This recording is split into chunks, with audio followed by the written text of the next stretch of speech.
God over science.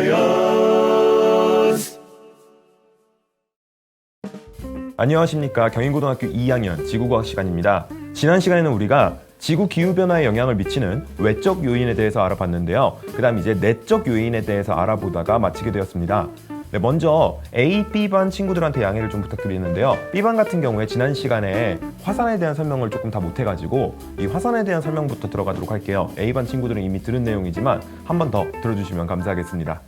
자, 화산 활동이 일어나게 되면 이것이 나올 수가 있어요. 무엇이냐? 바로 화산재가 나올 수가 있다라는 것이죠. 화산재가 나오게 되면 우리가 햇빛 때문에 너무 눈이 부실 때 선글라스를 끼면 햇빛이 차단되는 것처럼 화산재가 대기를 싹 가득 메우면은 태양빛을 차단할 수가 있습니다. 태양빛을 반사시키거나 혹은 태양빛을 흡수하게 되는 것이죠. 그렇게 되면 지구로 들어오는 태양 에너지의 양이 절대적으로 줄어들기 때문에 기온이 어떻게 된다? 기온이 낮아질 수가 있다라는 것입니다. 그런데요, 여기서 여러분들이 좀 주의를 해주셔야 되는 것이 있는데, 이 화산 폭발이 기후 변화에 영향을 미치는 그런 기작, 그런 것들을 얘기할 때 맥락에 따라서 결과가 완전히 달라질 수가 있어요. 자, 먼저 화산재 같은 경우에는 딱 뿜어져 나오면은 일단 당장 하늘을 막 가려요. 굉장히 효과가 드라마틱합니다. 그럼 하늘을 막 가리고 막 어두워지고, 그럼 태양빛이 당장 지금 지구로 들어오는 태양 에너지가 적어지게 되고 당연히 기온이 떨어지게 돼요. 근데 이 화산재의 영향이 얼마나 갈까요? 뭐 길어봐야 1년을 넘길까나요? 그죠? 이제 어느 정도 시간이 지나면 이 화산재가 싹 가라앉습니다. 즉, 이 화산재가 영향을 미치는 건 굉장히 단기적이에요. 보통 화산재 때문에 기온이 낮아지는 경우 이제 보통 맥락이 어떤 특정한 화산이 폭발했다, 이 화산에서 화산재가 뿜어져 나왔다, 1년간의 평균 기온이 어떻게 될까라고 이렇게 물어보는 경우가 많은데, 자, 우리는 이러한 관점을 미시적인 관점이라고 얘기해요. 작게 본다는 거야. 그냥 몇 년 단위로 어떤 특정한 화산이 터졌을 때 그 영향을 본다. 미시적인 관점. 그렇게 될 경우 기온이 떨어지는 게 맞아요. 그런데 아까 화산이 폭발할 때 뭐도 같이 나온다고 했어요? 주로 온실기체로 이루어진 화산가스가 나온다고 했죠. 자, 물론 이 화산재에 비해서 이 화산가스에 포함된 온실기체가 기후에 미치는 영향은 굉장히 미미해요. 굉장히 미미하지만 화산재는 확 뿜어져 나와서 단기간 영향을 미치다가 가라앉는 한편, 이 온실기체들은 대기 중에 계속 남아 있습니다.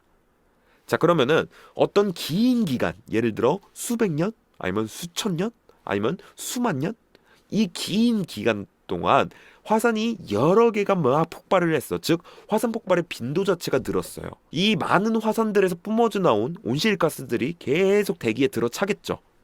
그렇게 되면, 즉 굉장히 긴 기간 동안 장기적으로 화산이 기후에 미치는 영향을 살펴보면 결국은 이 대기 중에 가득 들어찬 온실기체들 때문에 지구의 평균 기온이 어떻게 될 수가 있다? 오를 수가 있다라는 것입니다. 이렇게 좀 크게 보는 거, 큰 스케일로 보는 거 우리는 거시적 관점이라고 얘기하는데, 이렇게 거시적으로 보았을 때는 화산 폭발이 오히려 기온 증가에 영향을 미칠 수가 있다라는 점 여러분들 기억해 주시면 되겠습니다. 구분할 수 있겠죠? 네, 그래서 화산이 폭발하게 되면 화산재가 뿜어져 나오면서 단기적으로 봤을 때는 이 화산재가 태양빛을 차단해서 기온을 감소시키고, 그리고 뭔가 좀 아주 긴 시간 동안 이 화산 폭발의 결과가 누적되어서 온실가스가 배출이 되고 그로 인해 대기의 조성이 바뀌게 되면 그러면은 기온이 오를 수가 있다라는 말씀을 드렸고요. 그 다음 지구 기후변화에 영향을 미치는 또 다른 내적 요인에 대해서 알아보도록 하겠습니다. 그것이 바로 반사율이라는 건데요. 이때 말하는 반사율은 바로 태양 에너지를 반사시키는 정도를 의미합니다. 반사율은 알베도라고도 합니다. 네, 들은 친구들도 있겠지만 혹시나 못 들은 친구들도 있을 수 있기 때문에 한 번 더 여쭤볼게요. 빙하, 바다, 육지가 있을 때 가장 반사율이 높은 건 누구일까요?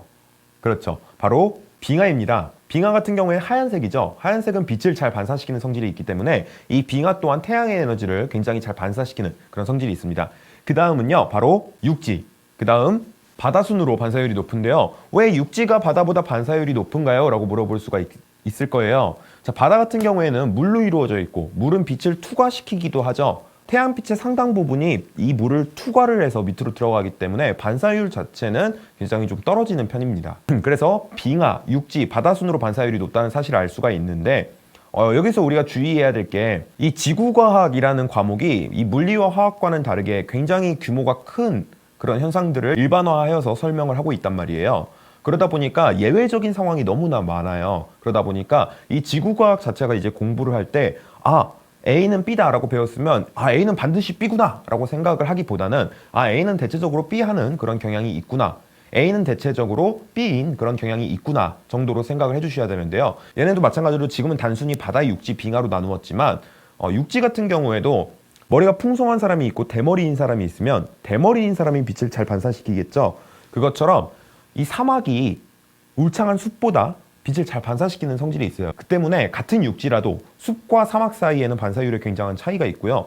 바다도 마찬가지로 뭐 햇빛이 비치는 각도 이런 것에 따라서 반사율이 굉장히 달라질 수가 있습니다. 그래서 상황에 따라서 이 반사율이라는 건 굉장히 다양하다라는 사실 여러분들이 염두에 두시면 되겠고요. 자, 근데 여러분 최근에 지구 온난화 이런 것들 때문에 지구의 평균 기온이 오르고 있다. 그래서 빙하가 막 녹고 있다. 이런 이야기 들어보신 적 있으시죠? 자, 빙하가 줄어들게 되면 반사율에 영향을 어떻게 미칠까요?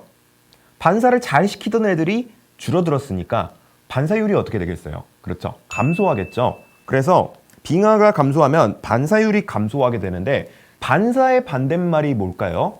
맞아요. 바로 흡수예요. 여기에서 반사율이 감소했다라는 말은 다른 말로 하면 뭐가 되느냐면 흡수율이 증가했다라는 말이 됩니다. 자, 태양 에너지를 더 많이 흡수하게 됐으면 기온이 어떻게 되겠어요? 자, 여름에 야외에다 둔 검은색 차를 생각해 보면 검은색은 빛을 흡수하는 성질이 있죠. 그 자동차의 표면을 만져보면 굉장히 뜨거워요. 빛을 잘 흡수시킨다는 건 기온이 올라갔다는 뜻이다 라는 걸 알 수가 있는 대목이죠. 그래서 반사율이 감소, 즉 흡수율이 증가하게 되면 기온이 어떻게 된다? 기온이 높아진다라는 사실을 알 수가 있습니다. 오케이? 자, 기온이 오르면 빙하가 감소한다는 얘기는 많이 들어보셨을 겁니다. 근데 어떤 경우에 빙하가 증가하는지는 여러분들이 많이 들어본 적이 없을 거예요. 너무 당연히 기온이 내려가면 빙하가 증가하는 거 아닌가요? 맞아요. 기온이 감소하면요, 당연히 빙하가 증가합니다. 근데 그뿐만 아니라 자, 밑에 보시면 산맥이 형성되어 만년설이 생겼을 때 빙하가 생길 수 있다라고 써져 있죠. 맞습니다. 어떤 곳에 고도가 높아지면서 거기에 만년설이 쌓이게 되면 그게 빙하가 되는 거예요. 그렇기 때문에 산맥이 형성되는 경우 빙하가 증가할 수 있다라고 써져 있는데, 그러면 산맥은 어떤 경우에 형성되냐? 바로 조산운동이라는 것에 의해서 만들어질 수가 있는데요. 자, 조산운동이 무엇이냐? 우리가 이전에 잠깐 배우긴 배웠어요. 이 조산운동이라는 것은 바로 판과 판이 충돌했을 때 습곡산맥이 만들어질 수가 있었죠. 이렇게 판과 판이 서로 상호작용하면서 산맥을 만드는 과정을 조산운동이라고 이야기를 합니다. 그래서 이런 조산운동이 일어나게 되면 고도가 높아지면서 만년설이 생기고 빙하가 증가할 수가 있다는 것. 굉장히 생각해보지 못했던 그런 아이디어죠. 이러한 경우에 빙하가 증가할 수 있다는 것 알아두시고요. 이렇게 빙하가 증가하게 되면 반사율이 증가하게 되는 거죠. 반사율이 증가한다는 말은 흡수율이 감소한다는 뜻이니까 기온이 어떻게 되겠어요? 내려갈 수가 있겠죠. 자, 여기 세 번째 단락 보시면 대륙이 이동하면서 반사율이 달라질 수가 있다라고 써져 있는데요. 자, 위에서 말했다시피 바다와 육지는 반사율이 서로 다르잖아요. 그러면은 바다의 면적이 어느 정도고 육지의 면적이 어느 정도고 이런 비율에 따라서 당연히 반사율이 달라질 수가 있겠죠. 그래서 실제로 우리 지구가 고생대 말에 굉장히 지질학적으로 큰 사건이 하나가 있었잖아요. 뭐예요? 그렇죠. 바로 판게아가 형성이 된 것이죠. 자, 이 판게아가 형성이 되면서 자, 대륙풍 면적이 감소했고요. 뿐만 아니라 수륙 분포의 변화, 그러니까 육지와 바다의 비율 이런 것들이 바뀌게 되면서 반사율의 변화를 가져왔고요. 그것이 기후 변화를 불러옵니다. 뿐만 아니라 화산과 지진 같은 잦은 지각 변동이 일어나면서 너무 헬게이트가 열려버린 거야. 자, 화산과 지진은 막 터지고 있고 기후는 변화하고 있고 또 대륙분 면적이 감소하면서 그 당시 살던 해양 생물들의 보금자리가 사라져 버렸어요. 그러니까 뭐 생물종의 거의 98%가 전멸해버리는 생물계 대멸종이 올 수밖에 없었죠. 자, 이 시기가 대략적으로 언제냐면은 페름기의 말에 이런 사건이 일어나게 됩니다. 그래서 고생대가 끝이 나고 중생대라는 새로운 시대가 접어들게 된 것이죠. 그래서 우리는 이러한 대멸종을 페름기 대멸종이라고 한다. 앞에서 배웠던 거 기억나시죠? 지질시대, 이거 같은 경우는 되게 별거 아닌 것 같지만 다른 단원과 연계되어서 나올 수 있는 내용이 굉장히 많이 있어요. 그렇기 때문에 반드시 여러분들 시험 범위가 이미 끝났다고 해가지고 까먹어버리시지 마시고 늘 기억하고 있어야 됩니다. 캄하고 오실 때 석탄과 페인트를 쥐라. 오케이? 자, 이렇게 해서 지구 기후변화에 영향을 미치는 지구 내적 요인 몇 가지에 대해서 알아봤는데요. 주로 우리가 자연적으로 발생하는, 즉 인간이 뭘 딱히 하지 않아도 지구 내적으로 나타날 수 있는 여러 가지 변화들, 화산 폭발이라든가 아니면 뭐 빙하가 증가하고 감소하는 것들, 아니면 수륙 분포의 변화, 이런 것들에 대해서 알아봤는데, 자, 이번에는 인간 활동에 의해서 나타나는 여러 가지 기후변화 요소들에 대해서 한번 알아보도록 할 거예요. 자, 먼저 여러분들 굳이 내가 가르쳐주지 않아도 알고 있죠. 최근의 기온 상승은 인간 활동에 의한 무엇의 배출? 바로 이산화탄소. 우리가 뉴스만 켜면 막 이산화탄소를 줄여야 되니 어쩌니 이런 얘기가 많이 나오잖아요. 그렇죠? 이산화탄소는 온실기체 중에 하나입니다. 우리가 뒤에서 이제 온실효과에 대해서 배우게 될 텐데 그때 자세하게 배우겠지만, 이런 온실기체들의 증가로 인해서 지구의 기후가 더욱 빨리 변하고 있다라는 사실 알아두시면 되겠고요. 그 다음 에어로졸이라는 것이 있습니다. 이 에어로졸은 우리가 흔히 미세먼지라고 부르는 굉장히 작은 고체 입자들이 있죠. 이러한 고체 입자들 뿐만 아니라 액체상의 작은 입자들까지 포함을 해서 말을 하는 건데요. 자, 우리 미세먼지 왜 위험한 거예요? 너무나 크기가 작기 때문에 우리의 폐 속으로 침투할 수가 있다. 그래서 굉장히 위험하다고 말을 하고 있는 것이죠. 뿐만 아니라 이런 미세먼지를 포함한 에어로졸은 우리가 앞에서 배웠던 화산재와 같은 역할을 해요. 즉 태양빛을 차단하여서 기온을 감소하게 만드는 그런 요인으로 작용을 합니다. 그래서 자, 마치 화산재와 같이 태양 에너지를 차단하는 그런 역할을 한다는 것 옆에다가 써주시기 바랍니다. 자, 여기서 차단이라고 말하는 것은 대부분 이제 반사와 관련이 있어요. 그래서 화산재나 아니면은 에어로졸 같은 것들이 공기 중에 끼게 되면 이 태양빛을 반사시키는 비율이 커지게 되거든요. 그래서 차단이라는 것은 반사와 연관시킬 수 있다라는 점 기억해 두시기 바랍니다. 자, 그 다음 인간에 의한 사막화인데요. 자, 말했잖아요. 대머리와 머리가 풍성한 사람 중에 누가 태양빛을 잘 반사시킬까? 그렇죠.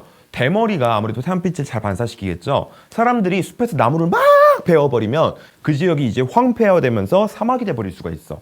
그러면은 반사율이 증가하게 되면서 반사를 잘 시키게 되니까 흡수를 덜 한다는 얘기죠. 즉 기온이 어떻게 될 수가 있다. 내려갈 수가 있다는 사실 알아두시기 바랍니다. 오케이? 자, 이렇게 해서 우리가 지구 기후 변화에 영향을 미치는 요인들에 대해서 모두 알아보았습니다. 자연적 요인과 인위적 요인이 있었고요. 자연적 요인 같은 경우에는 지구 내적 변화도 있고 지구 외적 변화도 있었습니다. 그래서 우리가 지구 기후 변화에 영향을 미칠 수 있는 요소들, 내적 요소와 외적 요소 상관없이 모두 잘 알고 있어야 되겠고요. 이 인위적 요인 같은 경우에는 우리가 뒤에 단원인 지구 온난화 단원에서 온실 기체 부분에 집중해서 조금 더 배우게 될 것입니다. 자, 그러면은 밑에 있는 형성평가 문제 한번 풀어보고서 오늘은 조금 일찍 마치도록 할게요. 자, 그림 가는 13,000년 전과 현재의 지구 자전축의 경사 방향을 나타내고 있습니다. 아하, 그렇구나. 무슨 운동이 일어난 거예요? 바로 자전축이 이렇게 흔들리는 세차 운동이 일어나서 자전축의 방향이 바뀌었다라는 사실 알 수가 있죠. 그 다음 나는 공전궤도 20율의 변화를 나타내고 있는 것이다. 자, 지금 여기 보니까 현재 이렇게 되어 있고요. 시간 순서가 이렇게 되어 있어요. 즉 오른쪽으로 갈수록 미래입니다. 그죠? 그럼 미래에는 20율이 지금 쭉 작아지고 있다라는 사실을 알 수가 있죠. 자, 이에 대한 설명으로 옳은 것을 골라보시오라고 되어 있습니다. 자, 기억 한번 볼게요. 지구가 13,000년 전 A 위치에 있을 때, 즉 이 위치에 있을 때 우리나라는 겨울에 가깝다라고 되어 있습니다. 맞나요? 자, 지금 지구의 자전축이 태양의 반대편을 향하고 있고 북반구가 이쪽을 향하고 있으니까 무슨 계절이다? 바로 겨울이구나. 북반구는 지금 겨울이라는 사실을 알 수가 있고요. 자동적으로 남반구는 뭐가 되겠어요? 여름이 되겠죠. 따라서 겨울에 가깝다는 사실 알 수가 있고요. 니은 13,000년 전에 지구의 공전 궤도는 현재보다 더 원에 가까웠다라고 되어 있는데요. 자, 지금 현재가 여기에 있고요. 13,000년 전이면 현재보다 20율이 어땠어요? 20율이 컸어요. 자, 20율이 크다라는 말은 20율이 뭐라고 했어? 타원에 납작한 정도라고 했죠. 타원에 납작한 정도가 크다라는 말은 이 궤도가 납작하다는 뜻이죠.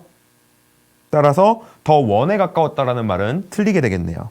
그죠? 자, 디귿 26,000년 후에 북반구 여름의 기온은 현재보다 높아졌다라고 되어 있습니다. 자, 여러분들 보시다시피 지금 현재 세차 운동으로 인한 변화와 20율로 인한 변화를 동시에 적용해야 하는 문제예요. 이런 거 같은 경우에는 요인 하나하나가 연교차를 증가시키고 있는지 아니면 연교차를 감소시키고 있는지를 판단해 보시면 됩니다. 자, 무슨 말이냐면 자, 이렇게 지금 문제에 제시되어 있는 기후변화 요인 두 가지를 이렇게 써요. 그 다음에 세차운동은 연교차가 어떻게 되고 있는지 판단해 봅니다. 근데 몇 년 후라고 했어요? 26,000년 후네. 자, 세차운동의 주기는 몇 년이라고 했죠? 바로 26,000년이라고 했죠. 이렇게 기울어진 상태에서 쭉 이렇게 한 바퀴 돌아서 제자리로 올 때가 26,000년이 걸리는 거예요. 아, 그렇다면 지구의 자전축 방향은 현재와 똑같다라는 사실을 알 수가 있겠죠. 즉 변화가 있어 없어? 세차 운동은 변화가 없습니다. 한편 이심률 같은 경우엔 자, 26,000년 후에 어떻게 되는가 볼까요? 현재보다 훨씬 0에 가깝다라는 사실을 알 수가 있을 겁니다. 자, 0에 가깝다는 말은 동그랗다는 얘기죠. 그래서 이심률이 낮다는 말은 동그랗다. 이렇게 써줄 수가 있겠고요. 그 다음 우리가 위에 표에서 정리한 바와 같이 이심률이 0에 가까워지면 연교차가 어떻게 된다고요? 연교차가 증가하게 된다라는 사실 알 수가 있습니다. 따라서 연교차가 증가하게 됩니다. 자, 세차운동은 변화가 없고 이심률 변화는 연교차를 증가시키는 방향으로 일어나고 있기 때문에 결론적으로 연교차가 어떻게 된다는 사실을 알 수가 있어요. 그렇죠. 연교차가 증가하게 된다는 사실을 알 수가 있죠. 그러면은 북반구 여름의 기온은 현재보다 높아진다. 연교차가 증가하면 여름은 더욱 더워지고 겨울은 더욱 추워지죠. 따라서 맞다라는 사실을 알 수가 있습니다. 그래서 답은 기역 디귿이 되겠네요. 자, 이렇게 해서 형성평가 문제를 풀어봤는데요. 굉장히 쉽고 간단한 문제들이었습니다. 그래서 이 기후변화 요인 파트가 굉장히 쉽고 간단하게 나온다면 이 정도의 보기 수준으로 나오지만 조금 어려워진다 싶으면 이렇게 심화 질문 수준으로 나와요. 이 심화 질문 문제들은 우리가 디귿에서 본 것 같이 두 개의 요인을 동시에 고려해야 하는 경우입니다. 근데 우리가 디귿 같은 경우에는 둘 중에 한 요인은 변화가 없었잖아요. 근데 이 심화 질문 같은 경우에는 두 가지가 다 변화하고 있는 경우입니다. 그래서 이런 경우에 어떻게 접근해야 되는지 한번 알아보도록 할게요. 우리가 이 심화 질문 문제를 해결하기 위해서는 기초를 탄탄하게 다져놔야 접근하기가 수월하거든요. 그래서 내가 어떻게 하면 여러분들한테 이 기초를 좀 연습시키고 좀 탄탄하게 만들어줄 수 있을까 고민을 하다가 이 기후변화 요인 때려잡기라는 프린트를 만들어 봤습니다. 자, 어제도 설명을 드렸지만 왼쪽에는 지금 질문들이 나와 있고요. 점선을 경계로 지금 여기에 답들이 나와 있는데 여기를 가려놓고 쭉 한번 해결을 해보시고 답을 맞추셔도 좋고 아니면 뭐 접어가지고 쭉 풀고서 답을 보고 이런 식으로 해가지고 틈틈이 뭐 연습을 해주시면 뭐 화장실 갔다라든가 그럴 때 연습을 해주시면 굉장히 도움이 많이 될 것 같습니다. 그래서 위에 보시면 너무 간단해. 이건 여름이게 겨울이게 요 정도의 질문으로 되어 있거든요. 근데 이제 밑으로 갈수록 여기 태양 복사 에너지량은 어떻게 될까요? 아니면 북반구의 평균 기온은 어떻게 될까요? 아니면 뭐 지구 전체에 들어오는 태양 복사 에너지의 양은 어떻게 될까요? 아니면 뭐 북반구나 남반구에 들어오는 태양 에너지 양은 어떻게 될까요? 아니면 뭐 태양의 남중 고도가 어떻게 될까요? 이런 식으로 굉장히 다양한 질문으로 구성을 해놨어요. 그래서 뭐 두 가지의 요인이 콤비네이션 돼서 나온 게 아니라 한 개의 요인만 다루는 질문일 때 나올 수 있는 거의 모든 유형을 지금 여기다가 종합을 해놨습니다. 그래서 난 이미 다 이해했는데 너무 쉬운데 이런 수준의 상위권 학생들이라도